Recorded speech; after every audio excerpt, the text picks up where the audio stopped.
Roho Mtakatifu akikaa ndani mwetu, anaungana na sisi wakati tunapoongea jambo. Roho Mtakatifu yeye anaumba. Katika Mwanzo 1:2, Roho alikuwa ametulia juu ya bahari, na wakati Mungu aliposema, Roho alihusika. Aliposema ya kwamba anga itoke ndani ya maji iitwe mbingu, Roho Mtakatifu alihusika. Aliposema kiza na liwe kiza, litoweke liwe usiku, Roho Mtakatifu alihusika.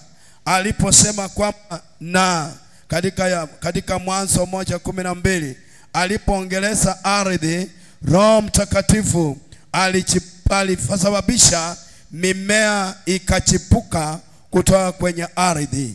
Kwa hivyo mimi na wewe tukiungana, kama vile Mathayo 18:19 inasema, wakiwa wawili wamepatana kwa jambo lolote lile watakapoomba. Na mstari wa 20 ikasema, wakiwa watatu wakikaa kwa neno langu, niko katikati yenu. Kwa hivyo wawili, kwamba wewe unapopatana, unaporuhusu Roho Mtakatifu aingie ndani mwako, lolote utakaposema, Roho atatekeleza. Warumi 8:9. Warumi 8:9. Naendelesha Roho Mtakatifu. Tulisoma Mwanzo 1:2. Tukaendelea tukasoma kitabu kingine, ilikuwa Yohana 7:38, kwamba ndani mwetu Roho Mtakatifu atasalisha mito. Roho akiingia ndani mwako, Roho Mtakatifu atasalisha mito. Ndani mwako mtatoka mito ambapo wanadamu wako na kiu. Wewe utakuwa suluhisho. Utakuwa suluhisho kwa ajili ya jamii yenu. Maana ndani mwako Roho Mtakatifu amechimbua vizima. Amechimbua vizima ndani mwako, vizima vya kuleta uhai. Kwa hivyo Roho Mtakatifu atafanya ndani mwako mtoke mito ya maji yaliyo hai. Roho Mtakatifu atafanya ndani mwako kutoke mito. Ndani mwako pengine kumekuwa na ukame. Ukiruhusu Roho Mtakatifu ataondoa ukame. Ukiruhusu Roho Mtakatifu ataondoa ukame. Ataruhusu ndani mwako muwe na mito. Ataruhusu mito au mtoni uwe ndani mwako. Kwa nini amesema mito? Maana ndani mwako mtatoka mito mingi. Amen. Itatoka mito mingi. Roho Mtakatifu ana mito ngapi? Roho Mtakatifu ana matunda ngapi? 8 au 9. Sasa ndani mwako unatoka nini? Itatoka mito 9. Mto wa upendo. Mtu akikuja kwako anakunywa maji ya upendo, anajaa upendo. Mtu akikuja kwako hana uvumilivu, anapoingia kwako anakunywa maji ya uvumilivu. Mtu anapokuja kwako hana amani, akiingia kwako anapokea maji ya amani, na amani hiyo ambayo haitaisha. Mtu akikuja ndani mwako hana furaha, anapokea furaha ambayo ni mto wa furaha. Mtu anapokuja kwako yeye mwaminifu, kwa sababu ndani mwako kuna mto mwaminifu, utasababisha awe mwaminifu. Haya, soma Warumi 8:9. Warumi mlango wa 8 mstari wa 9 inasema, lakini ikiwa Roho wa Mungu anakaa ndani yenu, ninyi hamfuati mwili, bali mwaifuata Roho. Lakini mtu awaye yote asipokuwa na Roho wa Kristo, huyo si wake.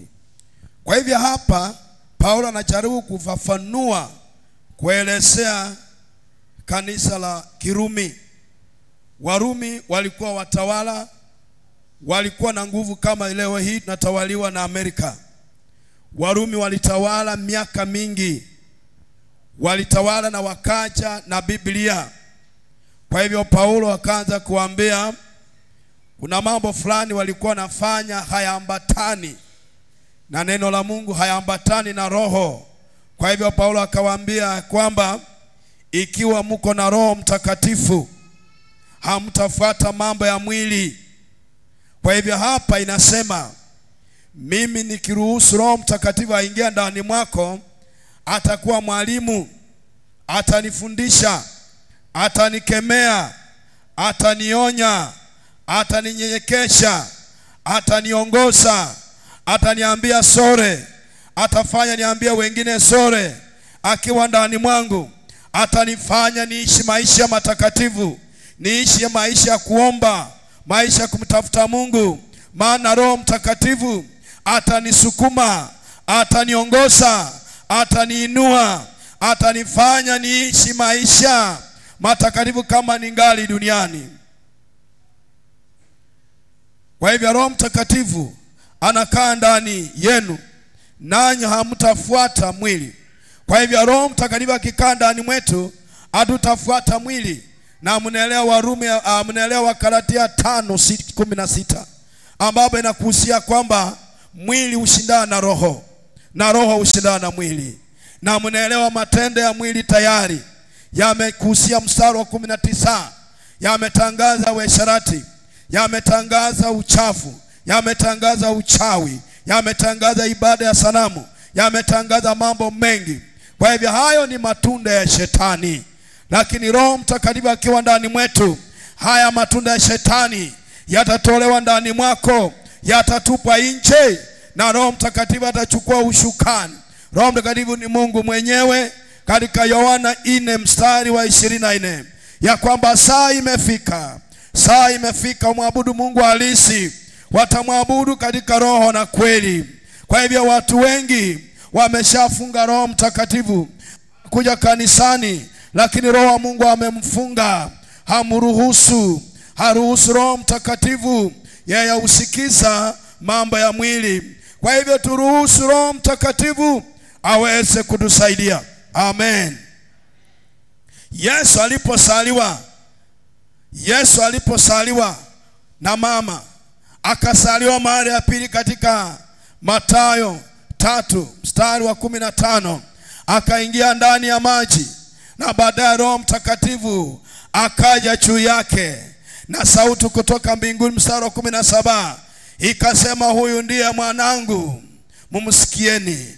Roho alikuja akaweka muhuri na kuthibitisha ya kwamba Yesu ni mwana wa Mungu. Na kama Roho wa Mungu, kama Roho Mtakatifu hangekuja kwa Yesu, Baba wa mbinguni hangetangaza. Baba wa mbinguni alitangaza kwamba Yesu ni mwanawe, maana Roho wa Mungu amekuja juu yake. Hata Yohana akasema, na yule ambaye Roho Mtakatifu atakuja juu yake, huyo ndiye mwana kondoo achukuaye dhambi za ulimwengu. Nawe pia Roho Mtakatifu anapokaa ndani mwako, maandiko ya Yohana 1:12 itatimia, itasema huyu ndiye mwanangu. Maana Mungu angalii kitu kingine, anaangalia roho wake aliye ndani mwako. Kwa hivyo ruhusu Roho Mtakatifu aingie, ili Yohana 1:12 iweze kutimia. Kama Roho Mtakatifu hangeingia ndani mwa Yesu, Baba wa mbinguni hangetangaza.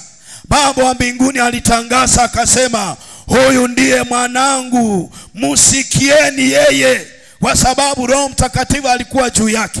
Nami natangaza, ruhusu Roho Mtakatifu akae ndani mwako. Ruhusu Roho Mtakatifu akae ndani mwako, na Baba wa mbinguni kila mahali utakapokuwa unatembea, Baba atachukua hatua, atatangazia wachawi na kuambia, huyu ni mwanangu, msimkuse. Itatimia Zaburi 105:15 ambayo inasema, usikuse Masihi. Roho Mtakatifu ni mafuta. Roho Mtakatifu anasimamia mafuta akiwa juu yako. Hata ukikaa katikati ya wachawi, Bwana atawatokea, atawakemea. Ukikaa katikati ya wabaya, Bwana atawakemea, atawaambia msikuse huyu, mkikusa huyu mtaangamia. Ruhusu Roho Mtakatifu. Tuseme tu sisi watu wa Pentecost, Yaani maana yake watu wa siku 50. Watu wa siku 50. Pentekoste ni siku 50. Walingoja Roho Mtakatifu kwa siku, walingoja Roho Mtakatifu kwa siku 10. Yesu alikuwa nao kwa siku 40 akitembea na wao. Akawaambia ikaeni hapa. Katika Matendo 1:14 walikaa wakimeka wakidumu kwa kuomba. Na Matendo 2:2 Roho Mtakatifu akakuja juu yao akawafika nguvu. Nanyi tamanini Roho Mtakatifu. Geukia mwenzako mwambie tamani Roho Mtakatifu aingie ndani mwako, ndipo tawekewa muhuri wa kuthibitisha wewe ni mwana wa Mungu. Huyo asiye na roho, huyo si wa Mungu. Aya, soma tena. Asiye na roho sio wake. Nasema, lakini ikiwa Roho wa Mungu anakaa ndani yenu, ninyi hamfuati mwili, bali mwaifuata Roho. Lakini mtu awaye yote asipokuwa na Roho wa Kristo, huyo si wake. Lakini mtu asiyekuwa na Roho wa Kristo, huyo sio Mungu. Huyo sio wa Mungu. Huyo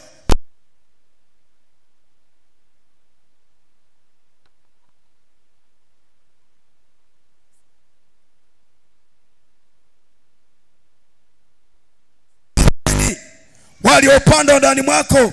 Hafukuza hasira, hafukuza tamaa mbaya, hafukuza masengenyo, hafukuza ulevi, hafukuza usharati, hafukuza uchafu, hafukuza ibada sanamu, hafukuza kwenda kwa waganga, hafukuza vitu vya mila.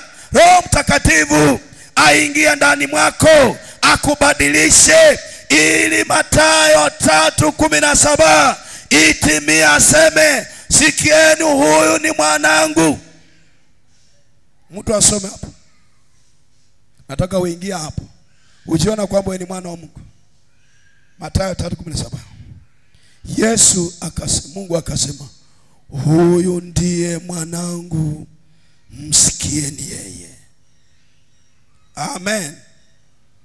Huyu ndiye mwanangu.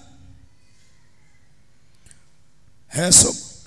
Mathayo 3:17 inasema, natazama sauti kutoka mbinguni ikisema, huyu ni mwanangu mpendwa wangu, ninayependezwa naye. Ninayopendezwa nayo. Je, uliza jirani, wapendeza Mungu? Uliza jirani tena, je, wapendeza, unapendezwa na Mungu? Kenye kitafanya upendezwa na Mungu ni huyo Roho yako ndani mwako. Roho Mtakatifu amepepa vitu vya mbinguni, anaweka ndani mwako. Ameweka uzima, ameweka amani, ameweka ushuhuda, ameweka ushindi, ameweka mamlaka, ameweka maombi, amefuta, anakupikania. Zakaria 4:6, si kwa nguvu wala kwa weza, bali ni kwa Roho Mtakatifu. Si kwa mwili, si kwa nyama na damu. Ni Roho ndiye atapigana hiyo vita. Anajua kupigana, atakunyenyekesha, atakufundisha. Warumi 16:19, kwa mambo mema utakuwa mwenye hekima, kwa mambo mabaya Roho atakufanya kuwa mchinga kwa sababu ya mambo mabaya, ili Baba yako wa mbinguni, nasema mstari wa 20, na Mungu wa amani atamseta shetani chini ya mikono upesi. Kwa hivyo naona Mungu baada ya Roho Mtakatifu kuwa ndani mwa Yesu akatangaza, huyu ndiye mwanangu. Rudi mstari wa 15. Yaani Mathayo 3:15. Roho Mtakatifu nahitajika aingie ndani mwako. Uliza mwenzako, uko na Roho Mtakatifu? Wangapi wana Roho Mtakatifu? Wangapi wana Roho Mtakatifu? Wengine hawana. Wangapi wana Roho Mtakatifu, wanaamini wako na Roho Mtakatifu? Haya, siku inakuja Bwana asifiwe. Roho ni nani? Akiwa ndani mwako, wewe utaishi maisha matakatifu. Ukikosea tu, haipiti taka moja. Anafanya nini? Anakuhukumu. Wakati anasema mpumbavu, hivyo tu, taka moja ishi. Anasema umekosea. Wewe unaanza kuchuta. Unaanza kosa amani. Unaanza kuandika ujumbe, wapendwa nisamee. Nimekosa mbele ya Mungu na mbele yako, nisamee. Huyo Roho Mtakatifu anakuhukumu. Niulize swali, wangapi hapa dhamira yao inawahukumu kama wamekosea? Wangapi wako na dhamira? Na wangapi hawana? Yaani Roho Mtakatifu upande mwingine ni dhamira, atakuhukumu. Yaani wewe unaamka tu asubuhi unatusi, taka tatu itapita. Unakumbuka Petro alimkana nani? Lakini aliposikia, maana Yesu alimwambia vitaonekana vitu vingapi? Kutatokea vitu vingapi? 3. Ilipowika ile chokoo mara ya 3, akahukumiwa. Akachuta. Akatoka kwenye ukumbi akaenda nje. Akalia. Akasema, Bwana unisamee kwa kumkana Yesu. Roho akikosa ndani mwako unaweza kumkana. Tunakubaliana. Roho akikosa ndani mwako unaweza kumkana. Unaweza kumkana Yesu. Wakati vita vimechacha, unasema nimechoka. Sasa wacha niwachane na Yesu. Amen. Unaona Matendo 5 na Matendo 4. Petro alipigwa na akafurahi. Akafanya nini? Nashukuru. Nashukuru kwa kupitia haya. Nashukuru kwa kupitia haya. Nashukuru kwa kupitia haya. Ndiyo akasema Matendo 4:12, hakuna jina lingine lipasalo kuokolewa kwalo ni jina la nani? Alikuwa amepigwa, ndiyo akasema hivyo. Kwa sababu Roho Mtakatifu alikuwa ndani mwake. Kwa hivyo turuhusu Roho Mtakatifu kwa njia nyingine. Yesu alipokaa na wanafunzi wake, walikuwa 120. Akitaka kwenda, alienda Galilaya, wakamsindikisha. Nini limunyanyua? Nini limunyanyua Yesu kutoka katikati wanafunzi? Nini limunyanyua? Basi mwambie mwenzako, tamani Roho aingie ndani mwako. Hiyo siku ikifika, Roho atakunyanyua. Tutakuwa tunaimba hapa, vile tunaimba, unaangalia tu Biblia na anguka chini, pa! Mwenye alikuwa anahubiri amepotea. Unashangaa alienda. Unakimbia, unaanza unatoka nje, unafunga mlango, unaangalia, unakaa hapo upande huo. Hakuna. Bado unashangaa, unapata mwingine kiti, mmekaa wawili na sufuria moja tena, ameenda. Biblia inaanguka hapo, umuoni? Tutamani Roho Mtakatifu. Tumruhusu aingie ndani mwetu. Tutamani Roho Mtakatifu aingie ndani mwetu. Tutamani Roho Mtakatifu awe mwalimu wako, atakukemea, atakuonya, atakufundisha. Lakini wengi wamekataa Roho Mtakatifu. Hata kuna wengine hapa Roho Mungu anawaambia, alafu anasema kitu imeniambia. Wangapi wanasemanga kitu? Kitu. Amechukua Roho kitu. Anakuambia usiende njia, utashikwa. Kufika hapo, na kitu kimeniambia. Sasa kufika hapo tayari ameshikwa. Kitu iliniambia. Roho Mtakatifu ni mtamu.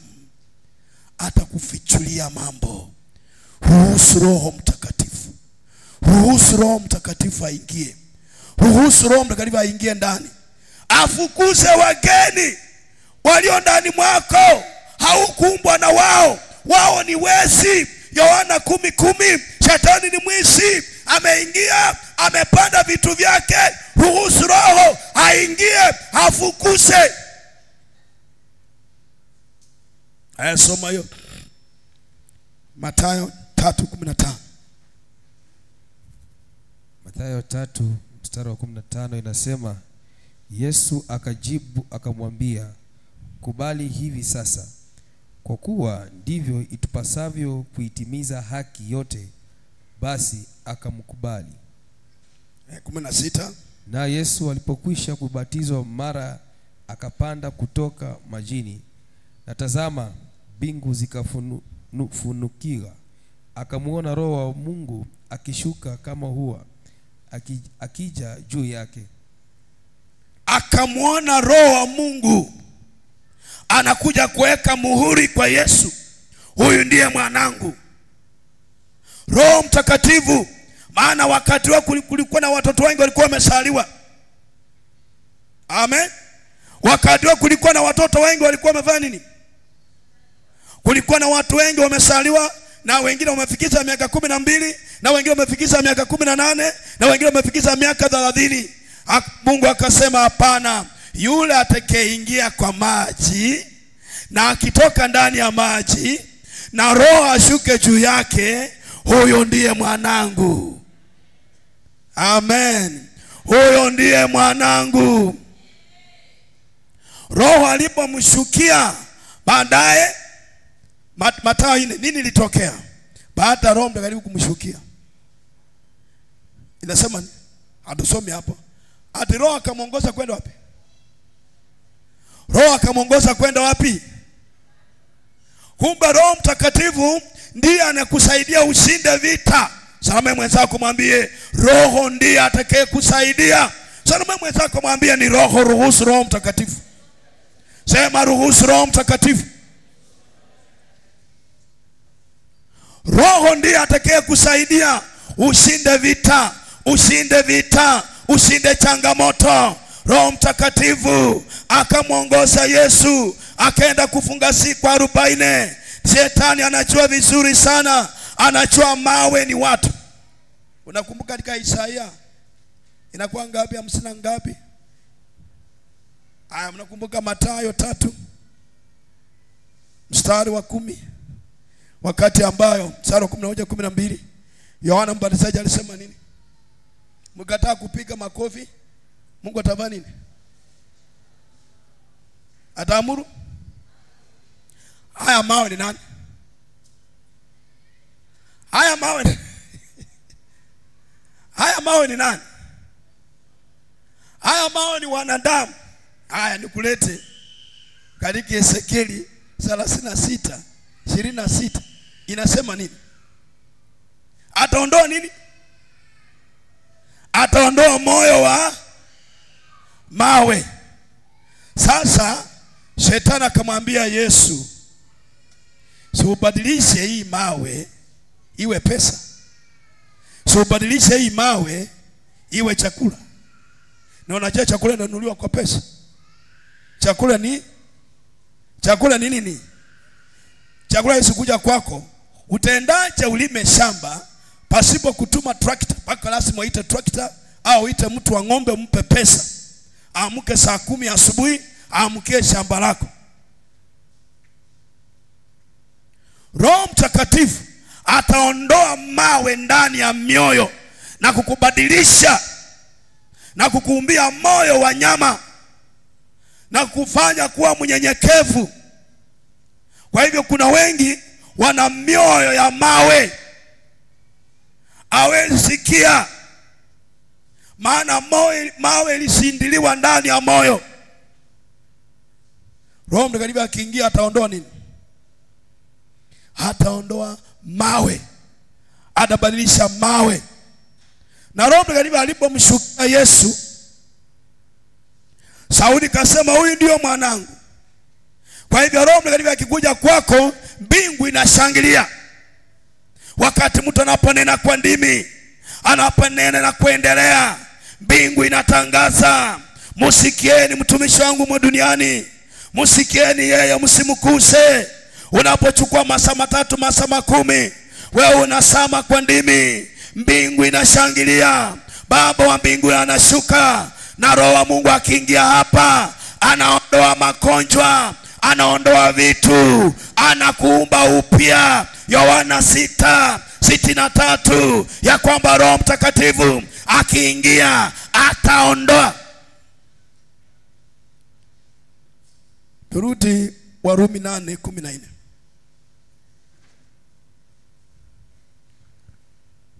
Yesu akasema, nitawapa wote wanaoongozwa na Roho wa Mungu, wanaongozwa na Roho wa Mungu ni wana wa nani? Ruhusu Roho aingie ndani mwako. Wewe umemwacha amekaa kwa River Nzoia. Wewe umemwacha amekaa kwa River Nzoia. Wewe umekuja kanisani, umemwacha kule nje. Kwa nyumba yako Roho wa Mungu hayuko, umemfungia nje. Amekunenea, wewe umempuusa. Hata nakwambia asubuhi, na uende uombe, na mwili nasema umechoka sana, lala. Uende uombe. Anaongea tu pole pole. Uende uombe. Na sauti nyingine nasema nini? Umechoka, taenda kesho. Kumbe siku ndio majaribu naingia. Kumbe siku hiyo ndio magonjwa naingia. Kumbe siku hiyo ndio mwizi anaingia. Alafu unasema kitu kiliniambia. Badilisha kusema kitu, tiyo kitu. Haya, soma Warumi 8:14. Warumi 8:14 nasema, kwa kuwa wote wanaoongozwa na Roho wa Mungu, hao ndio wana wa Mungu. Kwa kuwa wote wanaoongozwa na Roho wa Mungu, hao ndiye wana wa Mungu. Wanaongozwa na Roho wa Mungu. Roho wa Mungu huishi ndani ya mtoto. Huishi ndani ya mtoto wa Mungu ili kumuongoza katika kuweza na kusema na kutenda na kulingana na neno la Mungu. Jambo la kwanza kimsingi, hatuongozwi na nyama na damu, tunaongozwa na Roho Mtakatifu. Akiingia ndani mwako, katika Waebrania 4 kwamba kuna vitu viwili hapo, vikiunganika mambo yanafanyika. Waebrania 4:2 kuna vitu vingapi vikiunganika na mambo yanafanya nini? Unaweza kuwa na imani lakini hauna neno, hakuna kitu. Unaweza kuwa na imani lakini hauna neno, hakuna kitu. Lazima uwe na imani na neno, vilinganishwe, na unaposema mambo inatendeka. Roho Mtakatifu akiwa na wewe, unapoomba mambo yanafanyika. Unaposema, Roho Mtakatifu anaweka muhuri. Unaposema nina afya, anaweka afya. Unaposema nimeshinda, anaweka ushindi. Unaposema nimebarikiwa, anaweka baraka. Unaposema nimeinuliwa, unainuliwa. Unaposema umefanikiwa, unafanikiwa. Unaposema nafanikiwa, anakuwezesha ufanikiwe. Unaposema mimi natawala, unaanza kutawala. Unaposema mimi ni mtawala, unaanza kutawala. Huyo Roho Mtakatifu anakutengenezea njia uanze kutawala.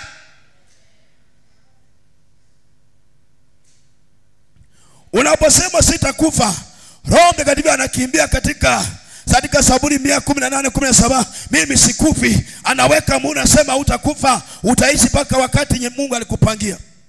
Unaposema mimi nimekombolewa, Roho Mtakatifu atasababisha akukomboe kwa njia yake yote. Kiri, Roho Mtakatifu anatengeneza.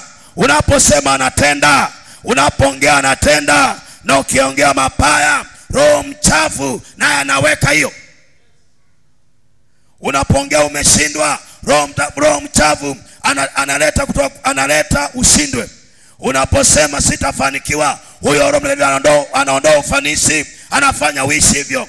Unaposema nitakufa, anaharakisha sana ukufe.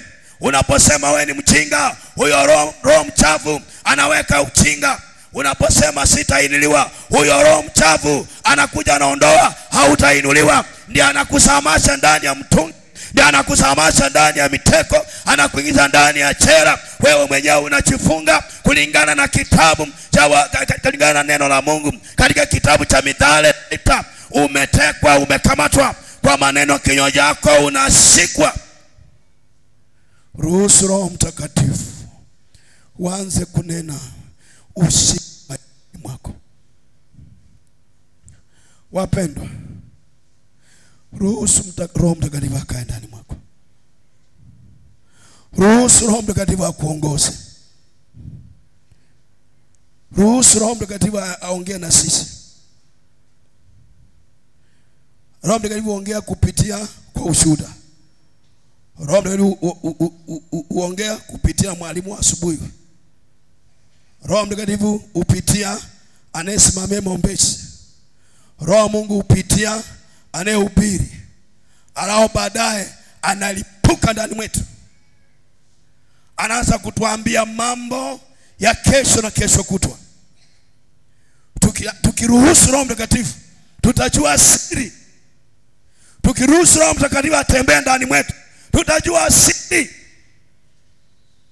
Lakini kwa sababu shetani hataki, anajua tukiruhusu tabia zake zitajulikana miongoni mwa watu. Turuhusu Roho Mtakatifu aingie ndani ya hekalu hili. Turuhusu Roho Mtakatifu atembee ndani ya hekalu hili, akutembelee wewe, akubadilishe wewe, anene na wewe, hata aanze kucheka ndani mwako, waanze kuimba nyimbo.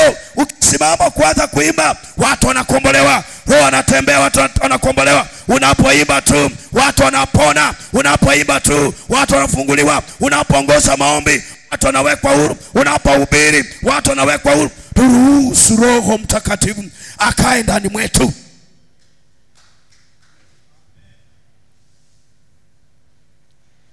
Ruhusu Roho Mtakatifu. Alimuongoza Yesu. Kama sio Roho Mtakatifu, Yesu angeshinda hiyo majaribu. Alishinda ile majaribu. Amen. Alishinda. Shetani alipomuuliza, sio Yesu ndiye alikuwa anajibu, ni Roho Mtakatifu ndiye alikuwa anajibu. Mnakumbuka mstari fulani na kwanga Mathayo 10:16 na kwanga kana ambaye inasema utakapopelekwa mbele ya mahakama au mbele ya tuseme mbele ya mahakama, usiwasewase moyoni ni nani atakayesema.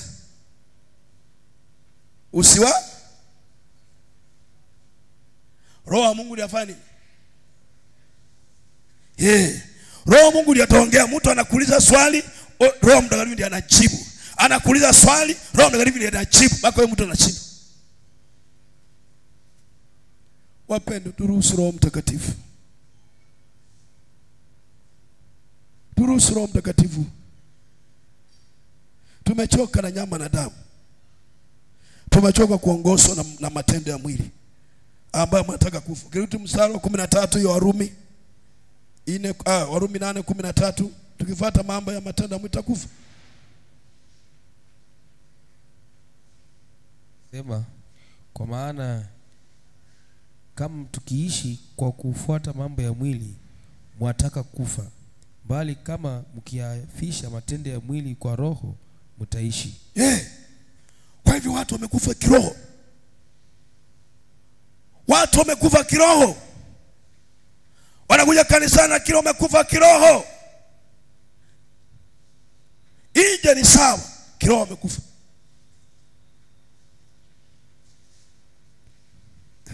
Geukia jirani. Wewe hai kiroho, wewe uko hai. Uko na uhai wa Roho Mtakatifu. Wewe ndio umekufa. Ili Mathayo 10:8 inasema, ponyeni wagonjwa, fufueni wafu. kuna wafu wa kiroho. Tuko na wafu wa kiroho. Tuko na wafu wa kiroho na tuko na wafu wa mwili. Wafu wa mwili mnawajua. Wale wanaweka kwa jeneza naenda kusika. Lakini ndani ya kanisa sio hapa, sema kule nje. Sema kule nje watu wamekufa.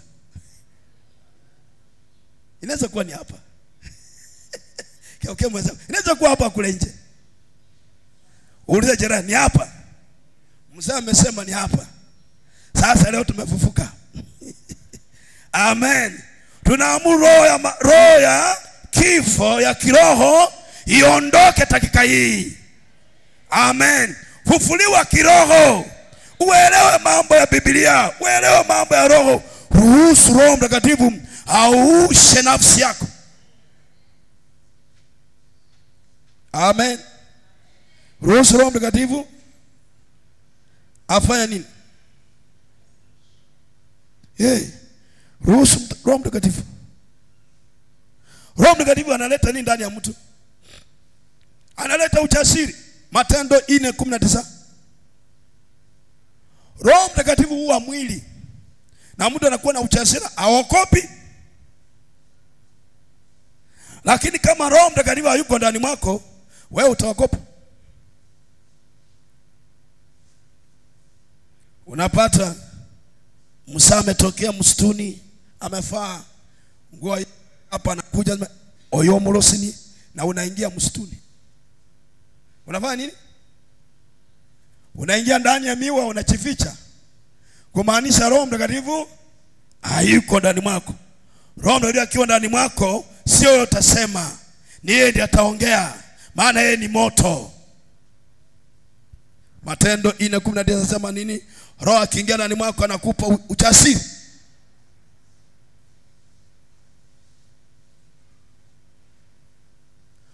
Roho Mtakatifu akiingia ndani mwako atakupa ujasiri. Ndio naona Petro na Yohana wakasema, sisi hatuwezi kuwasikiza nyinyi. Sisi tulikaa na Yesu ambaye mlimuua. Sisi ni mashahidi wake. Hatuwaogopi.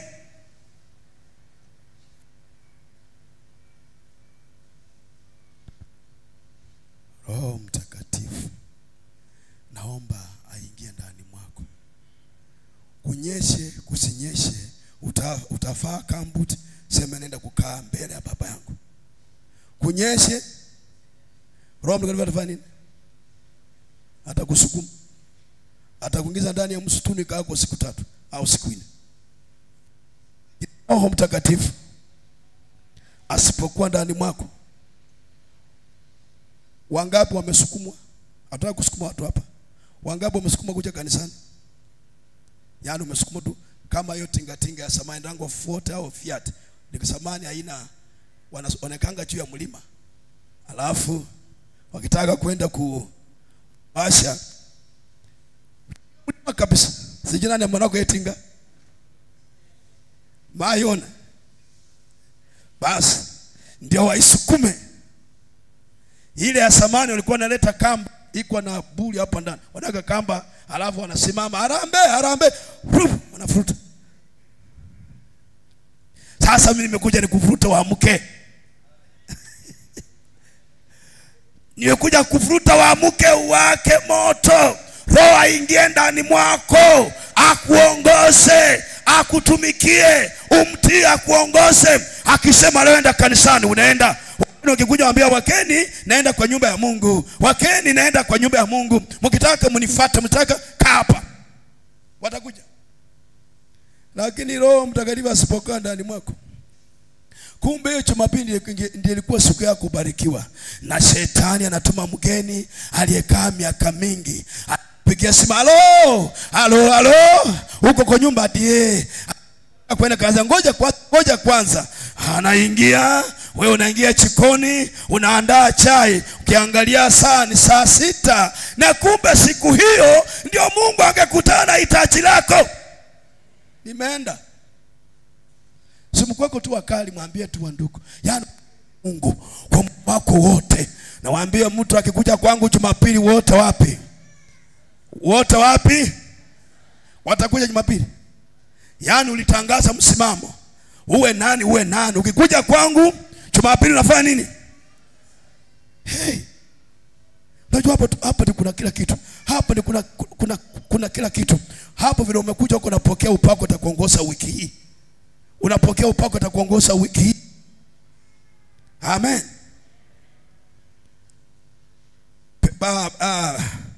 Daudi alisema nini? Zaburi 37. Sorry, 37 mstari wa 4. Nitaka. Alafu Zaburi 23 mstari wa mwisho. Nitaka. Alafu Zaburi 122 tuliambiwa twende. Zaburi 100 mstari wa 4. Ingieni malangoni mwake. Ambie mwenzako chukua hatua. Ukichukua hatua na Mungu anachukua hatua. Salamia jirani, mwambie chukua hatua. Mwambie tena. Mwambie tena. Mwambie tena. Amen. Leo ni siku ya kukaa mbele ya Mungu. Wiki moja wewe umeshinda kwa kasi. Kupanda, kuteremka, kupanda, kuteremka, kupanda, kuteremka. Lakini kuja kwa nyumba ya Mungu, baada tuinue mikono, tunaanza kuhesabu mashamba. Shamba langu linafika hapa. Lakini kazini ukulala. Kazini ulala kweli? Kazi ulilala? Wiki mzima unaamka saa 12 ndio unakimbia. Nimechelewa. Jumamosi, Jumapili tu peke yake hii masaa. Hata si masaa mengi, mawili tu. Lakini watu wanaanza kuhesabu mashamba. Wanaanza kuepa mawe, unapikwa mawe.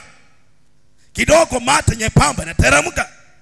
Kidogo naanza kuota ndoto. Nisiwote ndoto alafu tuambie pasa vilikuwa na ubiri, nilimuona mfalme wa falme amekaa hapa. Si mwenda ulise unyalala usingizi. Umelala Jumapili kanisani. Mungu amekuambia kwa nini? Useme tu vile nimelala TV. Nimeona malaika wakipanda wakishuka na wakaniambia, wakanipa ujumbe huu. Lakini sasa adui hataki upate ujumbe. Lakini kazi ni mwako uko na bidii jameni, sababu mwezi unapata kazi. Jumapili, najua shetani mbaya. Sema shetani mbaya. Hapa ndio kuna kila kitu hapa. Kazi yako iko hapa. Ndoa yako iko hapa. Masomo yako iko hapa. Masomo ya watoto wako iko hapa. Ndoa yako iko hapa. Inashikwa na hii madhabahu. Maana unatoa sina yako inakuja hapa. Na hii madhabahu inakuunganisha na Mungu katika ulimwengu wa roho. Ruhusu Roho Mtakatifu. Ruhusu Roho Mtakatifu. Roho Mtakatifu. Yohana 4 tumalizia hapa. 4:25-24. Ruhusu Roho Mtakatifu. Yohana 15 au Yohana 14:15. Nitamwomba Baba awape msaidizi atakaa na nyinyi. Tunaishi nyakati. Huyo Roho ndio spaki. Ndiye kunyanyua. Hata kama ufikisha miaka 100 au 80. Wewe unabariki watu jiona, sema watoto wangu niko na account 10. Watoto wangu mko watoto 5, niko na account ngapi? 10. Account fulani iko mahali fulani. Shamba liko Kitale, plot number fulani. Mambo plot number fulani. Alafu nasema watoto wangu na wabariki na muishi maisha marefu na unachikunja na unaenda salama. Amen. Na unasema bye. Hapo watu watalia. Hao watu watalia kweli. Watalia. Umewaelezea, umewapa mwelekeo. Alafu analala salama. Si pia Ayubu alikuwa hivyo 42. akabariki watoto wake, akapeana urithi kwa wasichana, akawapa kila kitu. Mwisho akafanya nini? Biblia sema ni alilala mwenye, yani Biblia sema mzee mwenye shida au heshima. Nani amesoma hapo? Shida au heshima? Alikufa mzee mwenye ameshiba siku, alafu mwenye fanya nini? Sasa wase hatutaki tuve, tumewacha mateni nyuma. Mwambie mwenzako, Mungu nisaidie nilipe mateni. Sio sema hapa, acha nisimama hapa. Sema Yesu nisaidie nilipe madeni, hata mama nilipe madeni. Ikifika siku yangu miaka 100 hakuna deni nataiwa. Nalala salama. Nalala salama.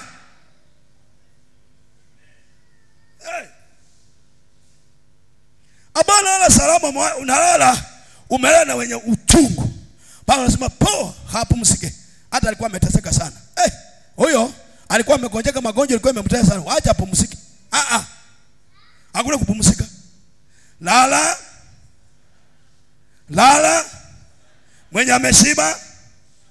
50 umeshiba miaka. 60 umeshiba. 55 umeshiba. 60 umeshiba. 70 umeshiba. 80.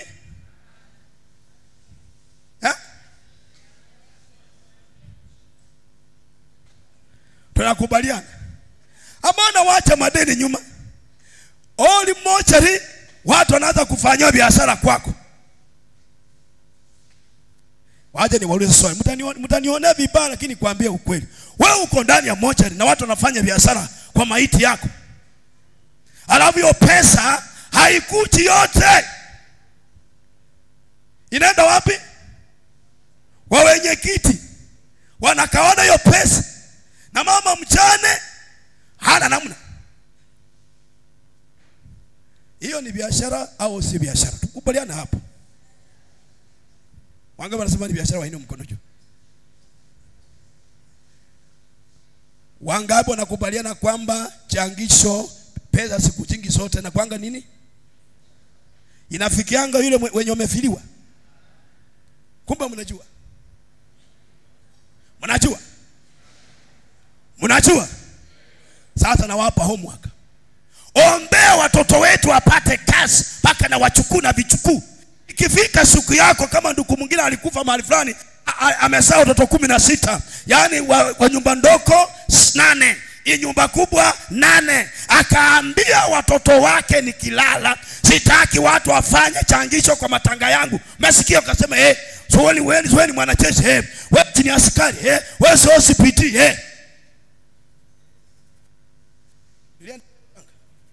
ukiingia huko si matanga, ni sherehe. Ukule, ukunywe, upepe maji, uende. Mnasikia kwa uchungu. Mimi nataka watoto wangu wapate kazi. Natamani wachukue wapate kazi. Na watoto wa kiroho wapateni kazi. Fanyeni biashara. Kama umelala mwambie mwenzako unafanyanga nini? Keuke mwenzako. Ukristo si uchinga, Ukristo si umaskini. Keuke mwenzako. Unafanya nini? Unaongoza shilingi 5 ya mzee. Keuke mwenzako, unafanyanga nini?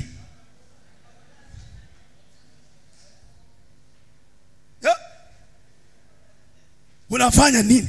Unaongoja pesa ya mzee? Hapana. Ambia mzee wekanga 5 alafu atashtukia umefikisha 10,000 au 15 au 30.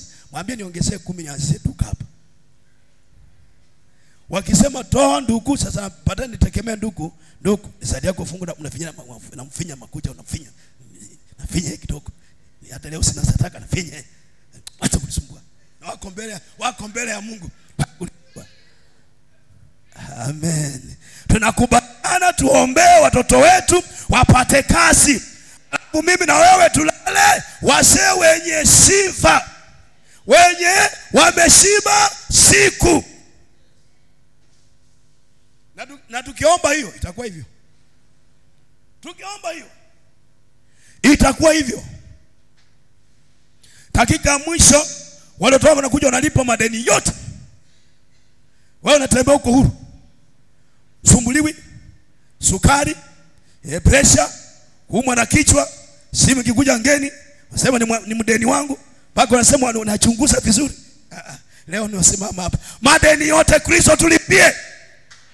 Tunafuta maandishi ya madeni.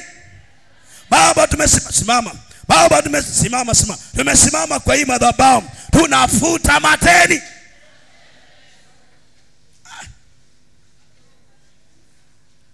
Bwana asifiwe. Au utasema Basaruka ametoka nje.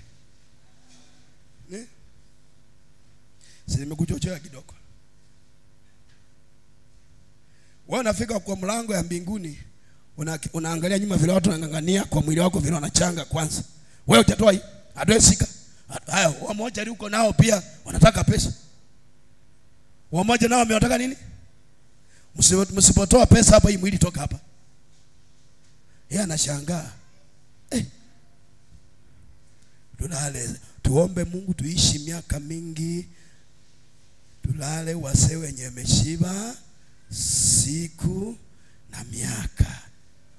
Wacha nikusomea msali ndio tukiri msali. Lakini ruhusu Roho Mtakatifu kama vile tumesoma Yohana Warumi 8:13. Usiruhusu kufe. Amen. Roho Mtakatifu akae juu yako. Wacha nisome Ayubu 42 mwisho. Kama mtu amepata some hiyo. Ayubu alala akiwa tauti. Alala Abrahamu. Abraham alikuwa maskini. Tuambiane ukweli. Abraham alikuwa maskini.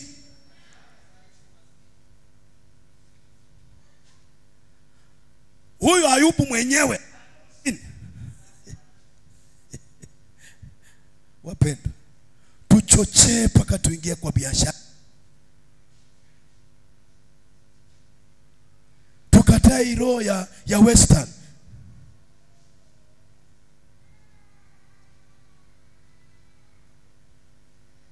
Aya, soma hiyo. Hii malisi hapo. Mstari wa mwisho. Ayubu 42 mstari wa 17 inasema, basi Ayubu akafa mzee sana mwenye kujawa na siku. Akafa mzee mwenye amejawa siku. Na ukisoma mahali pengine na Abraham alisema aliondoka akiwa mzee mwenye ameshiba siku, mwenye tajiri.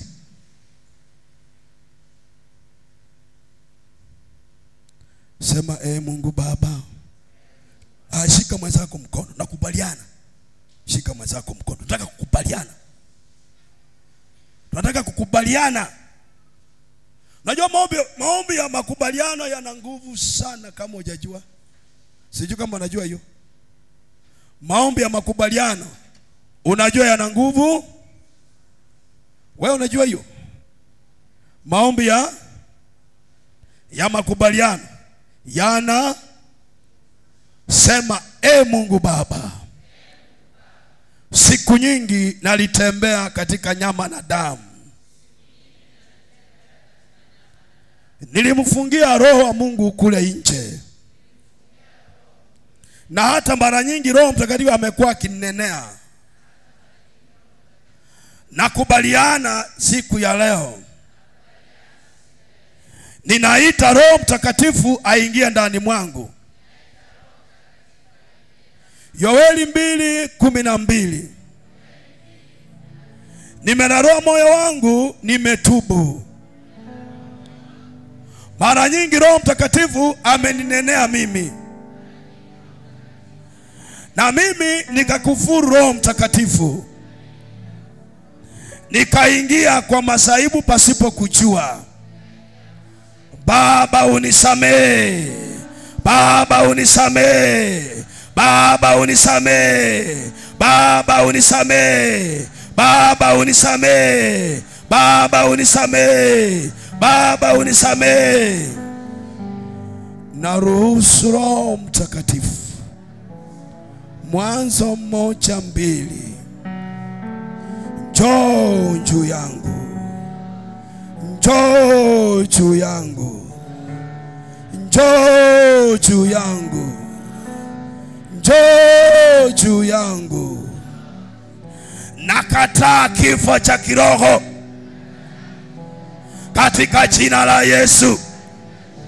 Nakataa kifo cha kiroho, ninafufuka kwa jina la Yesu. Warumi 8:14, kwa kuwa wote wanaongozwa na Roho wa Mungu hao ni wana wa Mungu. Nimekubaliana na mwenzangu, nimemshika mkono, ninaruhusu Roho Mtakatifu, njoo Roho Mtakatifu, njoo Roho Mtakatifu, njoo Roho Mtakatifu, njoo Roho Mtakatifu, njoo Roho Mtakatifu, njoo Roho Mtakatifu, njoo Roho Mtakatifu, njoo. Angusha ukuta katika jina la Yesu. Kila ukuta ulioshikilia maisha yangu, ninaamuru Roho Mtakatifu, sukuma ukuta huo uanguke kwa jina la Yesu. Sema Zakaria 4:6, sio kwa nguvu zangu, sio kwa uweza wangu, ni kwa Roho Mtakatifu. Roho Mtakatifu, ninakubali uniongoze, unipiganie vita, enda na mimi, unifundishe. Yohana 14:15, Yesu akasema, nitawaachia msaidizi ambaye ni Roho wa kweli. Nami naruhusu sawa sawa Luka 24:49, Roho Mtakatifu, ninakuita, ingia ndani mwangu. Roho Mtakatifu, ninakuita, ingia ndani mwangu. Roho Mtakatifu, ninakuita, ingia ndani mwangu, unibadilishe kwa jina la Yesu. Nimetubu na nimerarua moyo, na ninaruhusu Roho unishukie kuanzia leo hii, iwe saa 6 ya usiku, iwe saa 4 ya usiku, iwe saa 7 ya usiku, iwe saa 2 ya usiku. Roho Mtakatifu unijie, iwe wakati nimelala, unishukie, uninene, ushuke ndani mwangu. Roho Mtakatifu karibu, nimekukubali, nafanya agano na wewe, ingia ndani mwangu. Roho Mtakatifu, kama ulikuwa umepunguka ndani mwangu, sasa panuka, panuka, nijazwe nguvu za Roho Mtakatifu. Nakataa kifo cha kiroho, nakataa kifo cha kiroho kwa jina la Yesu. Ewe kifo cha kiroho, ninakuamuru niachilie sasa. Ewe kifo cha kiroho, ninakuamuru niachilie sasa kwa jina la Yesu. Ewe kifo cha kiroho, ninakuamuru niachilie sasa kwa jina la Yesu. Ninafufuka mimi, ninafufuka mimi kuanzia siku ya leo tarehe 30. Mimi nafufuka napoingia mwezi wa 4. Roho Mtakatifu, tawala ushirika, tawala ushirika, tawala maombezi, tawala uimbaji, tawala mafundisho, tawala ndoa yangu, tawala nyumba yangu. Roho Mtakatifu,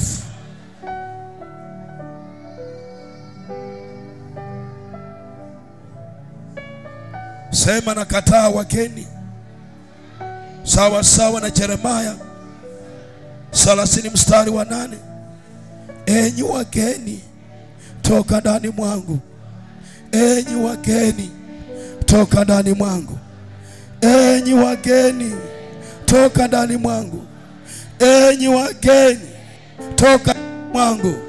Chukua magonjwa, magonjwa ni madeni, magonjwa ni mageni. Leo nasimama na Warumi 8 na Waebrania 4:16. Na Wakolosai 2:14, niko mbele ya mahakama.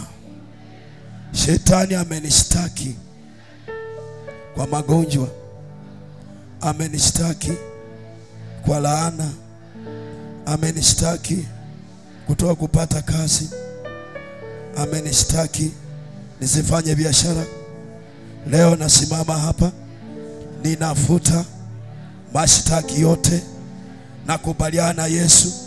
Kila mashtaki aliyoniwekea ninayafuta kwa jina la Yesu. Nafuta kwa jina la Yesu.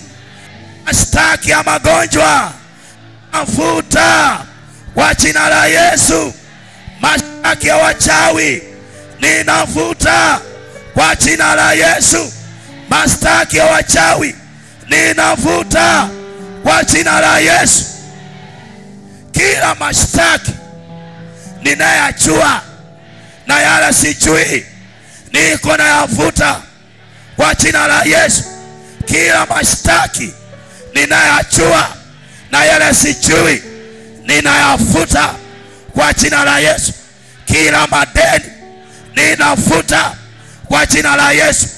Madeni, madeni, madeni, madeni, muna masikio. Madeni, muna masikio. Madeni, muna masikio. Madeni, muna masikio. Muniachilie kwa jina la Yesu. Yesu, nipe uwezo nilipe madeni yote. Yesu, tuma kunguru anilipie madeni. Yesu, tuma kunguru anilipie madeni. Ndani ya moyo wangu ninaamini. Ninaamini. Yesu, tuma kunguru. Sawa sawa na Wafalme wa Kwanza 19 mstari wa 7. Yesu, tuma kunguru. Yesu, tuma kunguru anilipie madeni. Yesu, tuma nyangumi. Tuma nyangumi. Tuma nyangumi ateme fedha. Tuma kunguru anilete fedha. Nyangumi anilete fedha. Simba anilete fedha. Nyati anilete fedha. Nyati anilete fedha. Fedha. Nyati anilete fedha. Nilipe madeni. Mungu, sawa sawa na Zaburi 50 mstari wa 8. Hayawani wote ni wako, wanyama wote ni wako. Baba, usako ndovu, nilipe madeni. Usako nyati, nilipe madeni. Lakini unaamini haya kunguru akuja kulipia madeni. Tunaamuru kunguru atoke Amerika, atoke nje Warabuni, atoke Tanzania, atoke hapa Webuye, hapa Webuye, asumbuliwe, asumbuke, asumbuke, apewe majina yako. Asumbuke, apewe majina yako. Asumbuke, apewe majina yako. Asumbuke, apewe majina yako. Asumbuke, apewe majina yako. Akulete fedha zenye zinapaki, ufungulie biashara. Akupe fedha zenye zinapaki, ili sasa ufanye biashara. Ewe kunguru njoo, simba njoo, nyati njoo, mamba njoo, mamba njoo.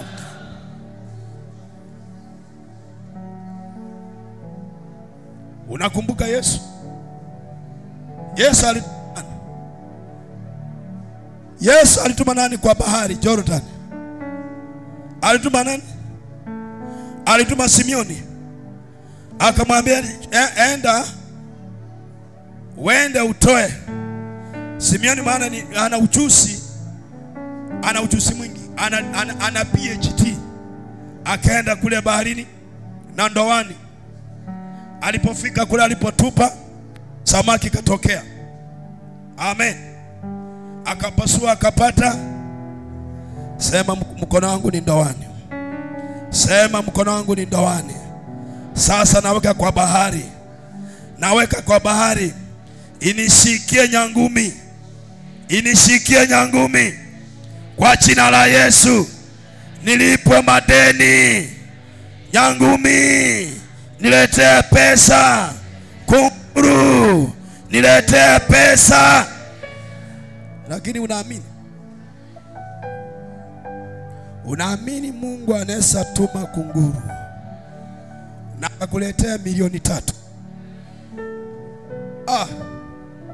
Unaamini hata wiki hii Mungu anaweza tuma kunguru? Hii mwezi wa 4 unaamini? Hii mwezi wa 4 unaamini? Sema tunakubaliana. Sema tunakubaliana. Sema tunakubaliana. Sema tunakubaliana. Maana hatuna njia ya kulipa madeni. Tunakubaliana Yesu tuma kunguru. Na tutakuwa waaminifu. Sema Yesu tumekubaliana na wewe. Na ukituma kunguru tutakuwa waaminifu. Tutakuwa waaminifu. Nitakuwa mwaminifu. Sasa Yesu nijaribu. Yesu nijaribu. Yesu nijaribu. Tuma kunguru. Tuma kunguru. Anilete katika jina la Yesu. Sema mimi nakataa kufa kwa mateso. Sema nakataa kufa kwa mateso. Mimi nakataa kufa mapema katika jina la Yesu. Nakataa kufa na madeni katika jina la Yesu. Nitaishi miaka mingi na nitaondoka niwe nimeshiba miaka na nitapeana urithi sawa sawa na Mithali 19 mstari wa 14. Urithi nitapeana, sitakufa na madeni.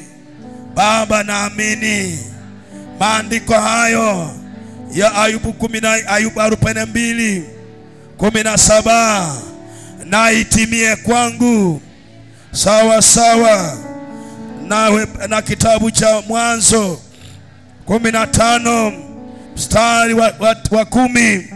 Naamini haya maandiko yatimie kwangu sawa sawa na Wakalatia 3:14.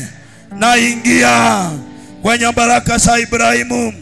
Kuanzia leo hii natuma kunguru. Baba, achilia kunguru anilipie madeni kwa jina la Yesu. Kunguru marolipo kwa mamlaka niliyopewa, ninakuamuru tokea. Kula Amerika tokea. Uingereza tokea. Nje ya Europa tokea.